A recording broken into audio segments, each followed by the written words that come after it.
Now a few features about GST. First is applicability of GST. The territorial spread of GST is the whole country, including Jammu and Kashmir. GST is applicable on the supply of goods or services against the earlier concept of tax on the manufacture or sale of goods and service. It is based on the principle of destination base that we have already discussed in the earlier video, that it is applied on each and every step. So what it is done? Those each and every step taxes evade, means it is laid off so that the price does not increase. Okay, so it is a destination based consumption tax against the earlier principle of origin based taxation.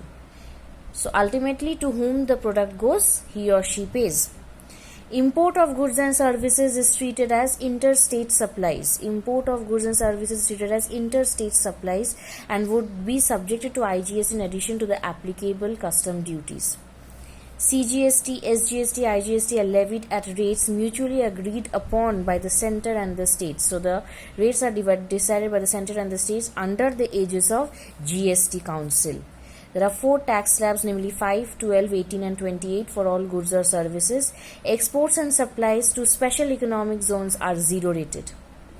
There are various modes of payment of tax available to taxpayer, including internet banking, debit or credit card and national electronic funds transfer, real-time gross settlement, etc. Okay. Now, GST Council is constitutional body for making recommendations to the union and the state government on issues related to GST. Constitution, as per Article 279A of the amended Constitution, the GST Council, which will be a joint forum of the center and state, shall consist of the following members: chairperson, vice chairperson, members. Quorum, that means 50% of the total members shall constitute the quorum at its meetings.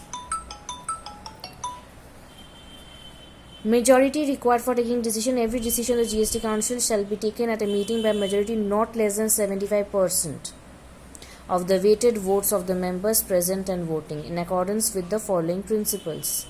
Vote of the central government shall have a weightage of 1/3 of the total votes, and votes of all the state government taken together shall have a weightage of 2/3 of the total votes cast in that meeting before a decision is taken. So it's just like civics.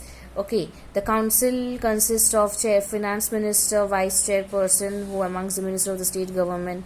Members is the finance and all ministers of finance, taxation of each state. How many members should preside in the meetings? Majority required for taking decisions. So it's a full of civics part. Key features should be noted. Okay. So this is what we have discussed about GST. So we come to the end of the chapter, and thus this will be added in your exam. Okay, so thank you, children.